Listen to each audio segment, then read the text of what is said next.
ஒரு சின்ன ஜெபம் பண்ணுவோம். இயேசுவின் நாமத்தினாலே பரலோகத்தின் தேவனே, உங்களுக்கு கொடான கொடி ஸ்தோத்திர ஆண்டவரே, நன்றியோடு கூட துதிக்கிறேன். எங்களை பலப்படுத்தும், வழி நடத்தும். இயேசு கிறிஸ்து மூலம் ஜெபிக்கிறேன் ஜீவனுள்ள தகப்பனே, ஆமென்.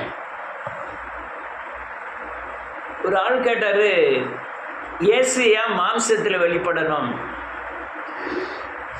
ஆவியிலே இருந்து ஆவி உண்டாக கடவுதுன்னு சொல்ல வேண்டியதானே, உண்டாயிருக்குமே. பூமியில் பிசாசு ஆவியில் இருக்கான்.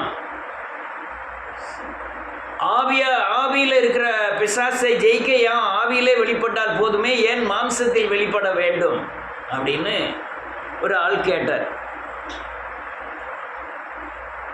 பிசாசு ஆவியில் இருக்கிறான், ஆனால் மாம்சத்திலே கிரியை செய்கிறான். ஆவியிலையும் கிரியை செய்கிறான், ஆத்மாவிலையும் கிரியை செய்கிறான். இவன் அல்லேலூயா மாம்சத்திலே பாவம் செய்ய வைத்து ஆத்மாவிலே இருக்கிற ஜீவனை விலக்கி பரிசுத்தாவியா இருதயத்தில் இருக்கிற பரிசுத்தாவியை கிரியை செய்யக்கூடாதபடி தடை பண்ணுவதற்கு மாம்சத்தை பயன்படுத்துகிறான். நீங்க சரீரத்தில் மாத்திரம்தான் ஆண்டவர் தண்டனை கொடுப்பார், இல்லை ஆத்மாவிலையும் தண்டனை கொடுப்பார். அதாவது உள்ளான மனுஷன்ல நான் அநேகரை பார்த்துருக்கிறேன். வெறுமையாய், அதாவது அநேகரால் புறக்கணிக்கப்பட்டவர்களாய், அநேகராய் கைவிடப்பட்டவர்களாய் இருக்கிறத பார்த்துருக்கிறேன். அநேக இந்த அல்லேலூயா புறக்கணிப்பு இருக்கக்கூடாது, இந்த கைவிடப்படுதல் இருக்கக்கூடாதுன்னா ஜாதிகளை சார்ந்து அல்லது ஒரு மதத்தை சார்ந்து அல்லது சொந்த பந்தத்தை சார்ந்து வாழுகிறார்கள், பூமியில் வாழுகிறார்கள். ஆனால் ஒரு பக்கம் பார்க்க போனால் எல்லாமே துரோகம் மாதிரி தெரியுது. நீங்கள் சொந்த பந்தத்தை சார்ந்தாலும், நீங்கள் ஜாதியை சார்ந்தாலும், ஊரை சார்ந்திருந்தாலும் அநேக காரியங்கள் வஞ்சகமாகவும் ஒருத்தருக்கு ஒருத்தர் ஏமாற்றக்கூடியதுதான் காணப்பட்டது. ஆனால் நன்றியோடு கூட துணிக்கிறேன் இயேசுவின் நாமத்தினாலே, இந்த ஜாதிக்குள்ளே இருந்தாலும் சொந்த பந்தத்துக்குள்ளே இருந்தாலும் உலகத்தில் இருந்தாலும் அல்லேலூயா நம்முடைய ஒரு பணத்தை வைத்து அல்லது உலக அந்தஸ்தை வைத்து நாம் மதிக்கப்படுவதும் புறக்கணிக்கப்படுவதுமாய் இருக்க காண்கிறேன். அதனால் இது புறக்கணித்தல், அந்த தனிமையாய் ஆக்கப்படுவது, அநேகரால் கைவிடப்படுவது, புறக்கணிக்கப்படுவது. ஒரு ஆளுடைய சாட்சியை கேட்டேன். இயேசுவின் நாமத்தினாலே ஒரு அதாவது ஒரு குழந்தை பிறந்த உடனே தகப்பன் இறந்துடுறாரு. தகப்பன் இறந்து கொஞ்ச நாள் கூட அந்த தாயும் இறந்துடுறா. இந்த தாய் இறந்த உடனே அந்த தெருக்களில் பிறந்த உடனே இந்த பிள்ளை தகப்பனை தூக்கி தின்னுட்டு, கொஞ்சம் கூட வளரல, அதுக்குள்ளே தாயை தூக்கி தின்னுட்டு அப்படின்னு அநேகர் அந்த வன் சொல்லுக்கு அந்த குழந்தை ஆள்படுகிறது. அடுத்தால அவங்க பாட்டி தான் அந்த குழந்தைய வளர்க்குறாங்க. திடீர்னு அந்த பாட்டியும் இறந்து போகுது. இறந்த உடனே அந்த ஊர்லேயே அந்த பிள்ளை மாத்திரம்தான் தனியாக 8-12 வயசு பிள்ளை அப்படியே தனியாக இருந்து வாழுது. யார் இந்த சொந்த பந்தங்கள்லாம் எல்லாருமே கைவிட்டாங்க. அவங்களுக்கு இருந்து அந்த வீட்டில் ஏதோ சின்ன வேலைகளை பார்த்து சாப்பிட்டுட்டு இருக்கு. திடீர்னு இதை பார்த்தோன்னே ஒரு பையன், ஒரு நல்ல படித்த பையன், இப்படி ஒரு பொண்ணு இருக்க பாவமாக இருக்குன்னு சொல்லி அந்த பொண்ணை கெட்டுறான். கெட்டு 6 மாதம் ஆகலை, அவர் இறந்து போயிருந்தார். ரொம்ப வேதனையான அந்த மகளுடைய வாழ்க்கை முறைகளை நீ பார்த்தீங்கன்னா பயங்கரமான புறக்கணிக்கப்படுதல், எல்லாரையும் கைவிடப்படுதல், தனிமையான வாழ்க்கை. உடனே ஒரு ஜெபம் பண்ண வேத கோயிலுக்கு போயிருக்கு. ஒரு நிமிஷம்.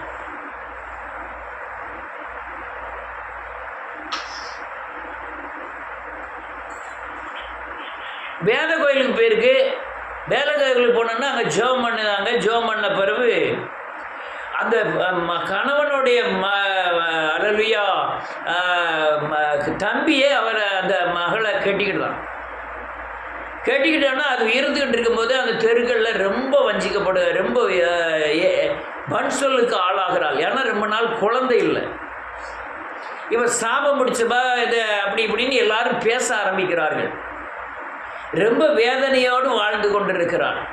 அப்படின்னா ஏசப்பாட்ட போய் ஜெபம் பண்ணுறான், ஆண்டவரே நான் பிறந்த உடனே அப்பா இறந்துட்டார், அம்மா இறந்துட்டார், ஊர்களில் என் பிறந்த இடத்துல எல்லாரும் என்னை வஞ்சித்தார்கள், திடீர்னு நல்ல மனுஷன் ஒரு ஆள் என்னை திருமணம் படித்தார், அவரும் 6 மாதத்துல இறந்துட்டார், என்னுடைய நிலைமை இப்படி இவரை கட்டினேன், அப்போ பிள்ளை இல்லைன்னு எல்லாரும் வஞ்சிக்கிற எல்லாரும் கேவலமாக பேசுகிறாங்க அப்படின்னு அழ ஆரம்பிக்கிறான்.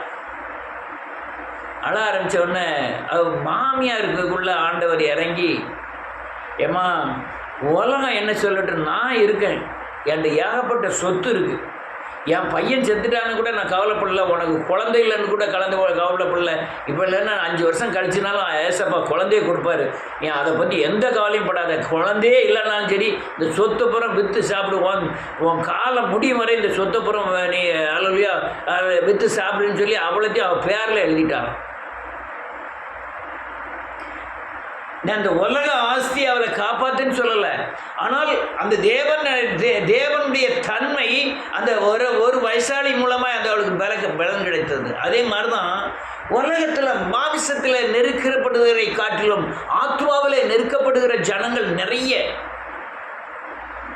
ஆனால் ஆத்மாவில் எப்போ நெருக்கப்படுகிறோமோ, மனதில் நெருக்கப்படுகிறோமோ, அல்லையா சரீரத்திலையும் பகிரங்கமாய் நெருக்கப்படுவோம். உங்களுக்கு ஒரு பயம் வந்துட்டுனா சரீரத்தில் வியாதி வந்துடும், உங்களுக்கு துக்கம் வந்துட்டுனா சரீரத்தில் வியாதி வந்துடும். இந்த மனதின் போராட்டங்களுக்கும் சரீரத்துக்கும் தொடர்பு இருக்கிறது. நீங்கள் அல்லையா உள்ள உறுப்புகளில் ஒரு பிரச்சனைன்னா வெளியே உள்ள உறுப்புகள் மூலமாக உங்களுக்கு வெளிப்பட ஆரம்பிச்சிடும், சரீரம் மூலமாக உங்களுக்கு வெளிப்பட ஆரம்பிச்சிடும். அப்போ ஆவிக்கும் ஆத்மாவுக்கும் சரீரத்திற்கும் ஒன்றுக்கொன்று தொடர்பு இருக்கிறது. இது தனிமையாக்கப்படும் போது நாம் புறக்கணிக்கப்படுகிறோம். அதனால் இயேசுநாதர் அல்லேலூயா சரீரத்தில் வெளிப்பட்டார். உனக்கு கண்ணு மஞ்சளாக இருந்தால் மஞ்சள் காமாலான்ட்டுருவான். டாக்டர்கிட்ட போனால் நாக்கை நீட்டும்பாங்க, நகத்தை அப்படி பிசுக்கி பார்ப்பாங்க, என்ன தெரியுது நகம் என்ன தெரியுது அப்படின்ட்டு. நகத்தில் இருக்கிற கருப்பு கோடு இருக்கா, வெள்ளை கோடு இருக்கா, இன்னென்ன வியாதின்னு சொல்லிடுவாங்க. உன் கருப்பு கோடு இருக்கா, லிவர் சரியில்லை, லிவர் உனக்கு சூடாகிட்டு இருக்குன்னு அர்த்தம். இல்லையா எலும்பு நகத்தில் துண்டு துண்டாக போயிட்டுருக்கா. ஒரு ஆள் சொல்லும்போது நல்லா சொன்னார், இறந்த பிறகும் வளரக்கூடிய 2 உறுப்பு, ஒன்று நகம், இன்னொன்று முடி. இறந்த பின்னாலேயும் முடி வளரும். அதுக்காக தான் அந்த பிசாசெல்லாம் காமிக்கும் போது நீண்ட நகமாகவும் முடியை ரொம்ப வளர்த்து போடுறது மாதிரியும் காமிக்கிறான்.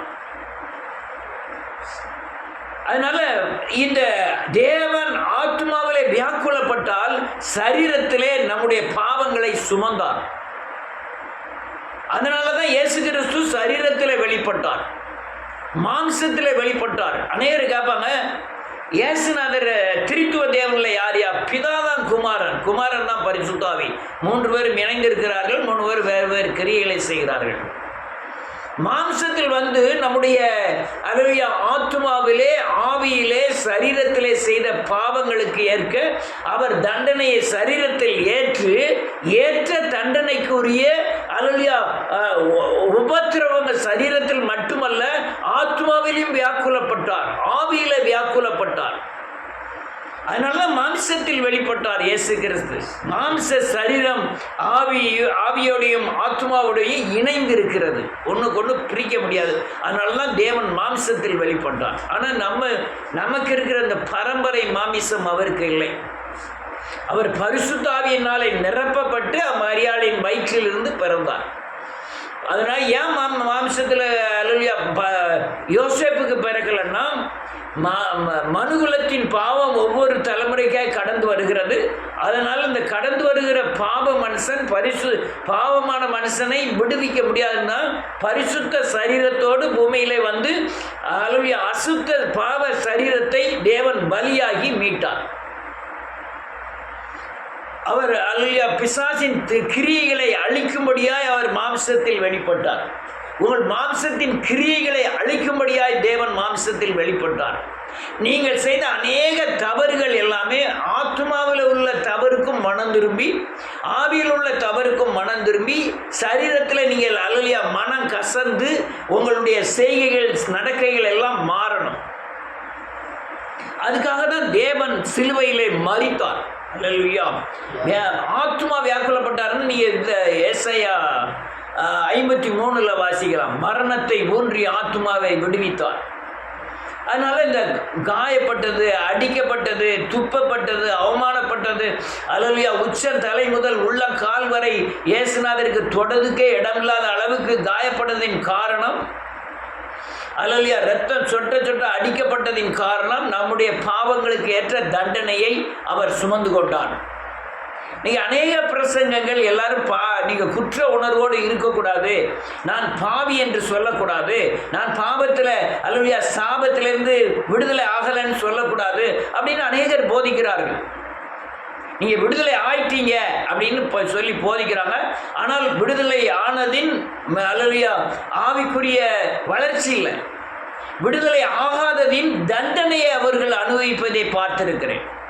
அப்போ ஒரு மனுஷன் பாவம் செய்த அல்லேலூயா காரியங்களை அவர் தண்டனையோடு ஒப்பிட்டு மனம் கசந்து அழுது அதிலிருந்து மனம் திரும்பினாதான் அந்த பாவத்தின் தண்டனை உங்கள் சரீரத்தில் வருவதில்லை.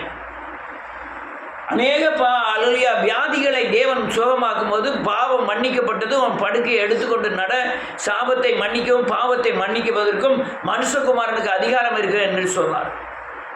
பெரும்பகுதியான உபதேசங்கள் இப்போ நம்ம உபதேசத்தை அவங்க அல்லேலூயா இது கள்ள உபதேசம் அப்படிங்கிற மாதிரி பேசிடுவாங்க, இல்லைன்னா இவங்க புரியாமல் பேசலாம் அப்படின்றாங்க. காரணம் என்னென்னா இயேசு பாவங்களை சுமந்தார்னு எழுதியிருக்கிறதுனால. அப்போ நீங்கள் பணம் திருப்பி பாவம் மன்னிப்பை நிச்சயத்தை பெற்றுக்கொள்ளுங்கள் ஏன் எழுதியிருக்கு? நீங்கள் பாவத்தை அறிக்கை செய்வீர்களானால் அல்லேலூயா அவர் மன்னிப்பதற்கு தயவு பெற்றிருக்கிறார்னு ஏன் எழுதியிருக்கு?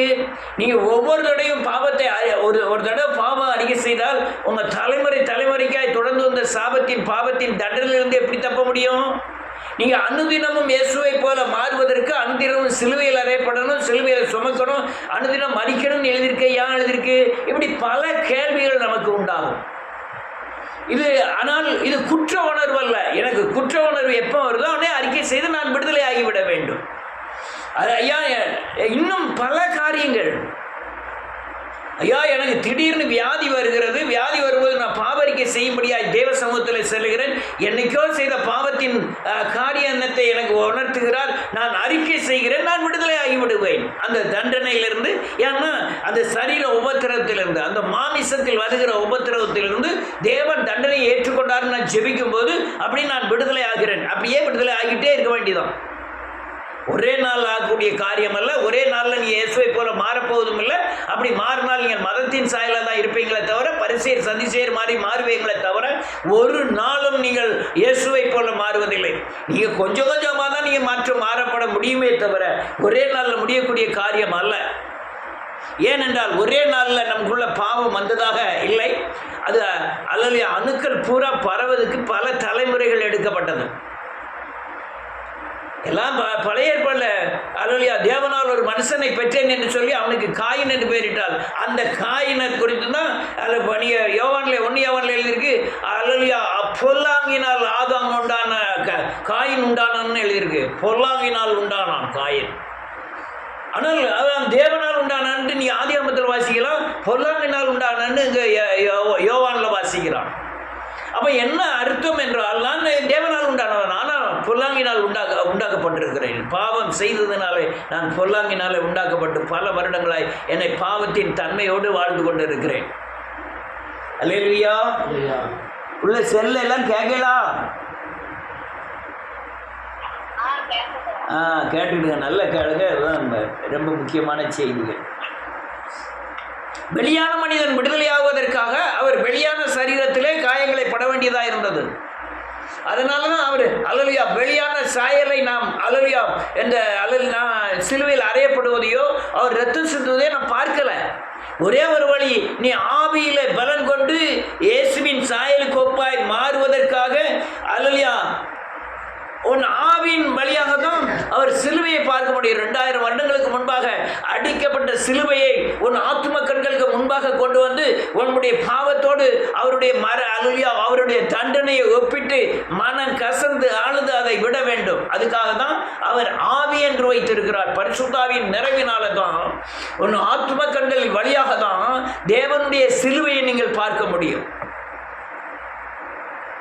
அப்படி பார்த்து தான் நீங்கள் ஒவ்வொரு காரியங்களுக்காக மனம் திரும்பி இயேசுவை போல மாறி இயேசுவை போல மாறி இயேசுவை போல மாறி முதிர்ச்சி அடையும் போது தேசத்திலிருந்து இந்த உலகத்திலிருந்து தேவன் ஒன்றை எடுத்துக்கொள்வார். அவர் மரித்த மரணம் சரீரத்தில் பட்ட பாடுகளினாலே கீழ்ப்படிதலை கற்றுக்கொண்டார்னு வேதம் சொல்லுது. அதே மாதிரி தான் அவர் பாடுகளினாலே நான் அறிக்கை செய்து என் பாடுகளில் இருந்து விடுதலை ஆகிறேன். அல்லேலூயா. அவர் பட்ட பாடுகளினாலே அல்லேலூயா கீழ்ப்படிதலை கற்றுக்கொண்டால் குமாரன் தேவகுமாரனாக இருந்தும் அவரை பிதா நொறுக்க சித்தமானார்னு வேதம் சொல்லுகிறது. நீங்கள் அவரோடு கூட பாடுபட்டால் அவரோடு கூட ஆளுகையும் செய்வீர்கள். வேதம் தெளிவாக சொல்லுது. நீங்கள் அவரோடு கூட காரியம் என்னன்னா, என்னுடைய அல்லேலூயா பாவத்திற்கு மனஸ்தாபப்பட்டு அதை விட்டுவிட முயற்சி கொள்ளும்போது அதுதான் பாடுகள். நமக்கு எது பாடு? நான் உணர்வு அடையாத வரை சரீரத்தில் நெருக்கப்படுகிற ஒவ்வொரு காரியம் அது பிசாசிக்கு ஒப்பு கொடுக்கப்பட்டு தண்டிக்கப்படக்கூடிய காரியங்கள். ஆனால் மனம் கசந்து நான் இயேசுவை போல மாறுவதற்கு அறிக்கை செய்கிறேன், அது எனக்கு பாடுகள். மனம் கசந்துடலாம், அழுகிறோம்லாம், அது என்னுடைய பாடுகள். அந்த அல்லேலூயா இயேசுவோடு கூட பாடுகள். இயேசுவோடு கூட படுகிற பாடு நீ சிலுவையை ஒப்பிட்டு அல்லேலூயா தண்டனையை ஒப்பிட்டு மனங்கசந்து அழுகுதான் இயேசுவோடு படுகிற பாடுகள். நீ இயேசுவோடு பாடுபட்டால் இயேசுவோடு ஆளுகை செய்வாய். எப்படி ஆளுகை செய்வான்னா, விட்ட உடனே பரிசுத்த ஆவியான தன்மை நமக்குள் வந்து அது கிரியை செய்ய ஆரம்பிக்கும். அதுதான் ஆளுகை. அதுதான் தேசத்தின் மேல் அதிகாரம், பிசாசின் மேல் அதிகாரம். அல்லேலூயா. இதெல்லாம் காரியங்கள், இதெல்லாம் நிறைய காரியங்கள். அதனால தான் தேவன் மாமிசத்தில் வெளிப்பட்டார். நான் மாமிசத்தில் வெளிப்பட்ட இயேசுவை வணங்குவதற்காக அல்ல, நான் ஆத்மாவிலே என் ஆவியை பூரணப்படுத்தி என் ஆத்ம கண்கள் திறக்கப்பட்டு என் ஆத்ம கண்கள் வழியாக இயேசுவை பார்த்து நான் அவரை சேவிக்க வேண்டும். வார்த்தையாக இருக்கிற இயேசுவை சேவிக்கிறேன், மாம்சமாய் வெளிப்பட்ட இயேசுவை அல்ல. அதனால அதை சேவிக்கக்கூடாதுன்னு சொல்லலை. அது அந்த அல்லேலூயா அது அந்த உருவம் அவருக்கு நமக்கு இல்லை. அல்லேலூயா அவருக்கு உருவம் கிடையாதுன்னு வேதம் சொல்லுகிறது. நான் எந்த இயேசுவை சேவிக்கிறேன்? ஆத்ம கண். அதுவும் ஒரு மனுஷன் எவ்வளவு தூரம் இயேசுவை சேவிக்கிறான், எவ்வளவு தூரம் அன்பு செலுத்துகிறான், எவ்வளவு தூரம் பின்பற்றுறானா, எவ்வளவு தூரம் நீ பாவத்திலிருந்து விடுதலை ஆகியிருக்கிறாயோ, எவ்வளவு தூரம் இயேசுவை போல மாறி இருக்கிறோமோ அந்த அளவு தான் நீங்கள் இயேசுவை பின்பற்ற முடியுமே தவிர வேற எந்த நாளும் பின்பற்ற முடியாது. நீங்கள் வேதவசனத்தை வாசி வேதவசனத்தின்படி நடந்து இயேசுவை போல மாறி இருந்தால் தான் நீங்கள் இயேசுவை பின்பற்ற முடியும். இல்லைன்னா ஆக்ஷன் நடிப்பு, ஜெபமானாமே ஜெபம் மாதிரி நடிப்பு. சர்ச்சுக்கு வந்தோன்னா பயங்கரமான ஜெபங்கள், வீட்டில் எந்த ஜெபமும் கிடையாது. சர்ச்சுக்கு வந்தால் வேத வாசிப்பு, வீட்டில் எந்த வாசிப்பும் கிடையாது, எந்த பரிசுத்தமும் கிடையாது. ஆனால் அது மதத்தின் சாயல், அது பரிசேரின் சாயல். அதனால இங்கே அதிகாரத்துக்கு உட்பட அல்லேலூயா தேவனுடைய உலகத்தின் ஆளுகைக்கு உட்படணும்னா நீ இயேசுவை போல மாறியாக வேண்டும். பிசாசின் மேல உனக்கு அதிகாரம் வேணுமா, நீ இயேசுவை போல மாறியாக வேண்டும். ரைட்டு, நேரம் ரொம்ப ஆகிட்டு இருக்கு. அடுத்தால ஒரு வசனத்தை வாசிப்போம். எல்லாரும் பைபிள் எடுப்போம், வசனத்தை வாசிப்போம். எபிரேயரின் புத்தகம் 2வது அதிகாரம்.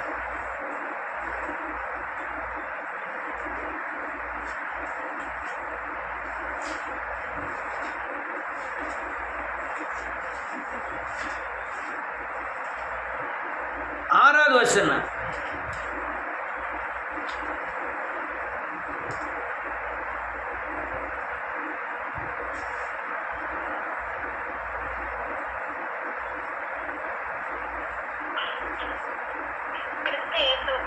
இல்ல, எபிரேயர் 2வது அதிகாரம் 6வது வசனம்.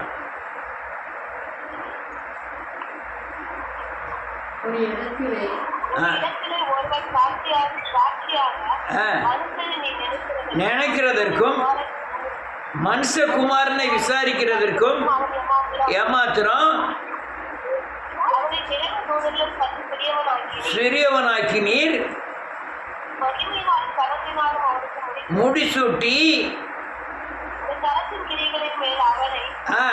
அதிகாரியாக வைத்து சகலதையும் கீழ்ப்படுத்தினீர் என்று சொன்னான். அடுத்த வசனமும் வாசிக்கணும், ஒரு நிமிஷம். வேதம் சொல்லுது, வானாதி வானங்கள் கொள்ளாத மகிமை நிறைந்தவர், வானம் சிங்காசனம் பூமி பாதப்படி, அவர் தலை எங்கேயோ இருக்கு, சிங்காசனமே வானம். அப்பேற்பட்ட தேவன் அவர் நம்ம கொசு மாதிரி தெரிய ஒரு மனுஷனை நீ நினைப்பதற்கும் மனுஷகுமாரன் நான் அல்லேலூயா என்னை விசாரிக்கிறதற்கும் நான் ஏமாத்துறான் அப்படின்னு எழுதின வேதம் சொல்லுது. அவனை தேவ தூதரிலும் சற்று சிறியவனாக்கி தேவ தூதனை அவனுக்கு பணிவிடைக்காரனாய் மாற்றினார். ஏன் தேவதூதனுடைய அவனுக்கு தேவதூதனுக்கு சரீரம் இல்லை, அது பணிவிடை செய்யக்கூடிய ஆவிகள். அல்லது ஒவ்வொரு விசுவாசிக்கும் ஒரு தேவதூதன் இருக்கிறார்னு வேதம் சொல்லுது. அவர்கள் உங்கள் ஜெபத்தை கொண்டு போய் தேவனிடத்தில் சேர்க்கிறார்கள்னு வேதம் சொல்லுது. நேரம் உங்களுக்காக தேவதூதன் அல்லது தேவனை தரிசிக்கிறார்கள்னு வேதம் சொல்லுகிறது. அந்த சிறியனா கொஞ்சம் சிறியவன் ஆக்கினார். ஏன் சிறியவன் ஆக்கினார்? இவன் பூமியில் மட்டும்தான் வாழ முடியும், அவன் பூமிக்கும் பரலோகத்துக்கும் போக முடியும். அந்த சிறியது. இவன் சரீரத்தில் இருக்கான், அவன் ஆவியில் இருக்கான். அந்த சிறியது. ஆனால் நாம் கட்டளை கொடுக்கக்கூடிய தன்மையில தான் தூதர்கள் இருக்கிறார்கள். அடுத்தல என்ன எழுதியிருக்கு? அல்லேலூயா. 7வது வசனம், அவன் மகிமையினாலும் கனத்தினாலும் மனுஷனை முடிசூட்டுகிறார். நல்ல காலங்க. நீங்க மகிமையினால், மகிமை எப்படி கிடைக்கி?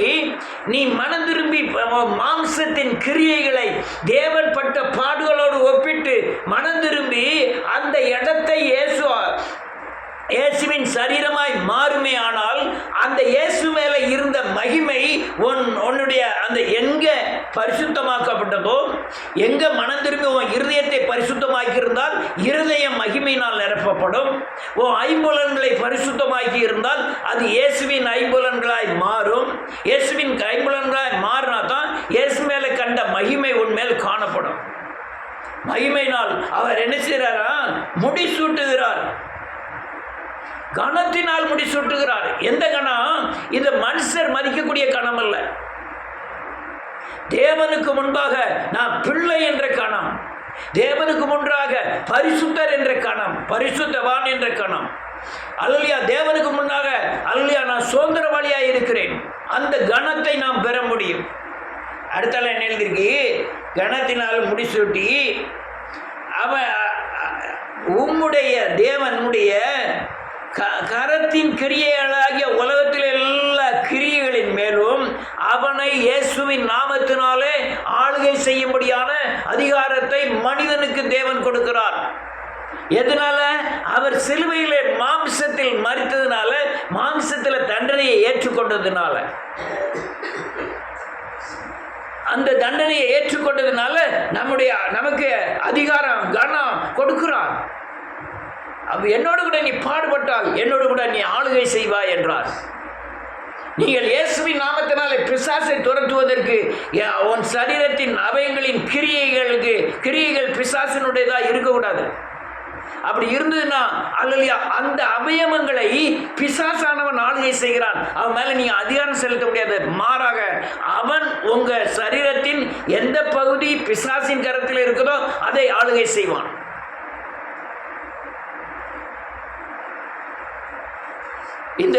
இந்த வேதவசனத்தில் நீங்க திரும்ப திரும்ப கேட்டு பார்க்கணும்.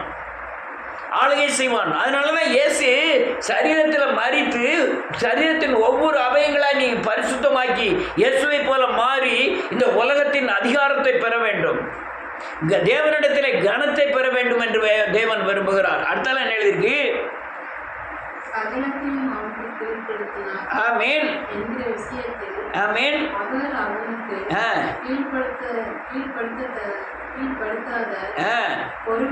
ஒன்றுமில்லை.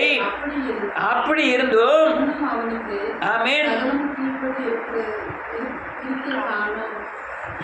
இன்னும் அவனுக்கு சகலமும் கீழ்பற்றிருக்க காணும்.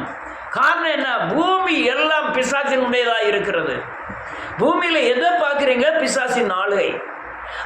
அந்த பிசாசின் ஆளுகையை ஒவ்வொரு மனிதனுக்குள்ளும் ஆவிக்குள்ளும் ஆத்மாக்குள்ளும் இந்த பூமியில இருக்கிற எல்லா மிருகங்கள் பறவைகள் எல்லாவற்றிற்குள்ளும் மேலே அவனுக்கு அதிகாரம் கொடுக்கப்பட்டிருக்கிறது. நாம் உணர்த்தப்பட்டு இயேசுவின் சாயலுக்கு ஒப்பாய் மாறினாதான் அந்த அதிகாரமும் அந்த அல்லேலூயா அந்த தேவன் மேலே இருக்கிற மகிமையும் நம் மேல் காணப்படும்.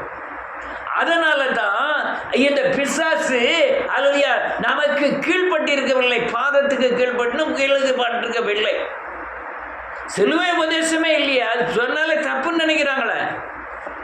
சிலுவை உபதேசத்தில் தானே மனம் திரும்புதலுக்கு வர முடியும். சிலுவை உபதேசத்தில் தானே இரத்த சிந்துதலுக்கு வர முடியும். சிலுவை உபதேசத்தில் தானே புது சிருஷ்டியாய் மாற முடியும். சிலுவை உபதேசம் இல்லாமல் நீங்கள் பிசாசை அடக்குவது எப்படி? நீ சிலுவை உபதேசம் இல்லாமல் மனம் திரும்புவது எப்படி? அல்லையா இயேசுவை போல மாறுவது எப்படி? இயேசு நாவில் இருந்து வந்த வார்த்தை உங்க நாவில் இருந்து வெளிப்பட்டு பிசாசின் கிரியைகளை அழிக்கணும். அந்த பலன் பெற்றவர்களாய் நீங்க பூமியில வாழணும். அதுக்காக தான் இயேசு சிலுவையில் மரித்தார். அடுத்தால எதுக்கு வந்தார்னா தேவன் அடிச்சுவடுகளை வைத்து போனார். ஒரு மனிதன் எப்படிதான் வாழ வேண்டும், சட்டம்னா என்ன, சத்தியம்னா என்ன, பிரமாணங்கள்னா என்ன, விருத்த சேதனம்னா என்ன, அபிஷேகம்னா என்ன, அல்லையா வேத வசனத்தில் பல காரியங்களை பகிர்ந்து கொடுத்தார். இயேசு சொன்ன வார்த்தை தான் மற்ற 64 புக்கு 62 புக்கு எழுதப்பட்டிருக்கிறது. அதனால தான் நன்றியோடு கூட துதிக்கிறேன். அல்லையா அடிச்சுவடுகள், நான் இப்படி நடந்த எனக்கு பின்பற்றி வா. நான் இந்த வார்த்தையை சொல்லியிருக்கேன். இந்த 4 சுவிசேஷங்களும் வசனங்கள். அதை அப்படியே நீங்கள் நிருபங்களில் வரும் பொழுது அதை பல விவரமாக எழுதிவிட்டார்கள். அல்லையா ஆவியானவர் துணையோடு கூட பரிசுத்தவான்கள் எழுதின நிருபங்கள் இயேசு பேசின வார்த்தையிலிருந்து சின்ன வார்த்தையை பேசுனதை இவங்க நடைமுறைப்படுத்தி அது சத்தியமாய் அல்லையா வெளிப்பட்டிருக்கிறது. அதனால தான் நீங்கள் உங்களை பைபிள் அதிகமாக படிக்கணுங்கிறது. வசனம் என்ன, சத்தியம்னா என்ன, தேவ வார்த்தை என்னங்கிறத கண்டுபிடிக்க தெரியணும். அடுத்தால வாசிக்கலாம். இன்னொரு வசனத்தை வாசிப்போம். 9வது வசனம்.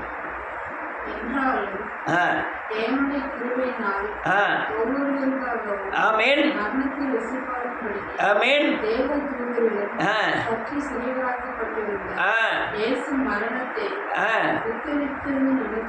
ஆமென். வேதம் தெளிவா சொல்லுது. நான் இப்ப மேல சொன்ன மனுஷனை குறித்து சொன்ன எல்லா வார்த்தையும், நான் இப்ப சொன்ன வார்த்தை தான் இந்த ஒரு வசனத்தில் எழுதப்பட்டிருக்கிறது. இந்த 9வது வசனம் நான் இவ்வளவு நேரம் சொன்ன வார்த்தை தான் 9வது வசனத்தில் எழுதப்பட்டிருக்கு. அது என்ன எழுதியிருக்கு? தேவனுடைய கிருபையினால் ஒவ்வொருவருக்காக ஒவ்வொரு தனிப்பட்ட மனிதர், ரட்சிக்கப்பட்டவன் ரட்சிக்கப்படாதவன், இஸ்லாமு தமிழ் இல்லை ஹிந்து மற்ற பாசைக்காரங்க எல்லா மனிதருக்காகவும் மரணத்தை இயேசு ருசி பார்க்கும்படி தேவ தூதரிலும் சற்று சிறியவராக்கப்பட்டிருந்த இயேசு மரணத்தை உதறி தள்ளினார். அவர் அந்த அதாவது உத்தரித்த நிமித்தம் மகிமையினாலும் கனத்தினாலும் முடிசூட்டப்பட்டதை காண்கிறோம். அந்த கனமும் மகிமையும் நாம் பெறணும்னா இயேசுவை போல மாறணும். அதனால் எழுதியிருக்கு. அதனால நீங்க இதெல்லாம் செய்யணும். 2 எஜமானுக்கு ஊழியம் செய்து உலகத்தை ஒத்து வாழ்றது, அல்லையா மாம்சத்துக்கு ஏற்றபடி சத்தியத்தை திருப்புறது, இதெல்லாம் பயங்கரமா நடக்கக்கூடிய பிசாசின் தந்திரங்கள். 10வது வசனம் யாராவது வாசிக்கலாம்? ஸ்டெல்ல யாராவது வாசிக்கலாம்?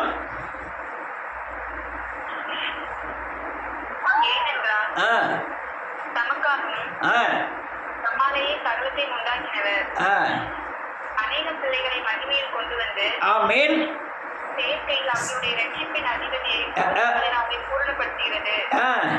அவருக்கு ஏற்றதா இருந்தது. நல்ல காலங்க எல்லாத்தையும் ரட்சிப்பின் நன்றியோடு பூர்ணப்படுத்தணும்னா இயேசுவே பிதாவே குமாரனா இயேசுவில வெளிப்படணும், வெளிப்பட்டு பலியாகணும்.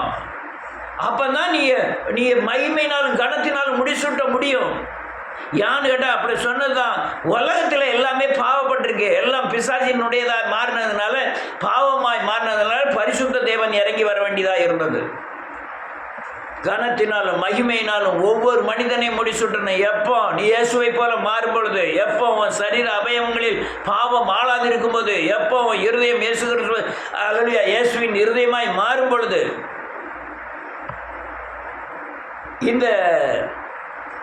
இந்த தன்மை எவ்வளவு தூரம் பெருகுதோ அவ்வளவு தூரம் ஒரு மனிதனுக்குள்ள மகிமை வெளிப்படும்.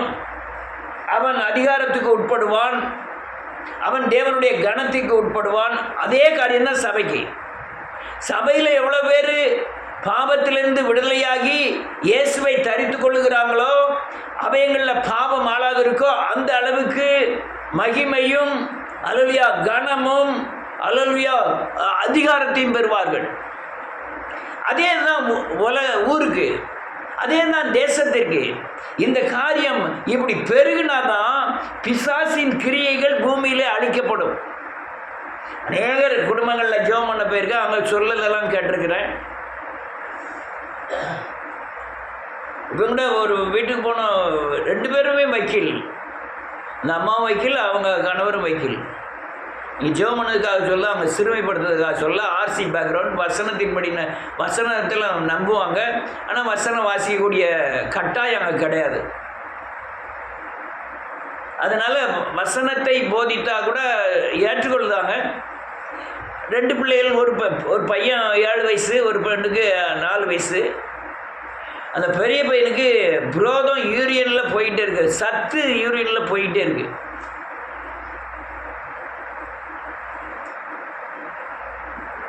அதிலிருந்து நீங்கள் விடுதலை ஆகணும்னா உங்கள் தலைப்பிள்ளைக்கு விரோதமாக எழும்பியிருக்கிற சாபத்தின் சக்தியே, இதெல்லாம் என்ன நமக்கு தெரியும். நம்ம சொன்னோம்னா ஏற்றுக்கொள்ளக்கூடிய பக்குவம் அவங்களுக்கு கிடையாது. இவன் என்ன திடீர்னு வந்து சாபங்க போட்டான் அப்படிங்கிறதுனால அப்படி சொல்லுவாங்கன்னு நினச்சி தான் அதற்குண்டான வார்த்தைகள் எனக்கு அந்த நேரத்தில் அந்த இடம் கொடுக்கல. அவங்க இது தலைப்பிள்ளை சங்காரம் உண்டானது. அந்த இயேசு தலைப்பிள்ளையாக பிறந்தார், நம்ம சாபத்தை சுமந்தார். அதனால் தலைப்பிள்ளைக்கு உண்டான வர எல்லா காரியங்களும் அவர் பொறுப்படுத்திக் கொள்ளணும். இதெல்லாம் சத்தியங்கள்.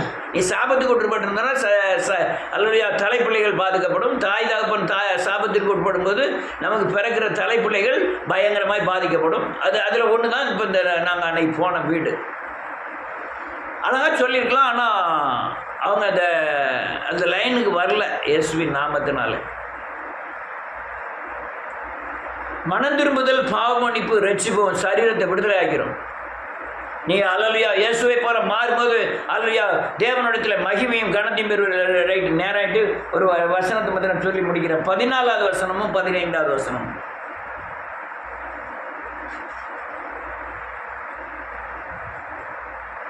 வாசிக்கலாம் செல்ல. ஆமென்.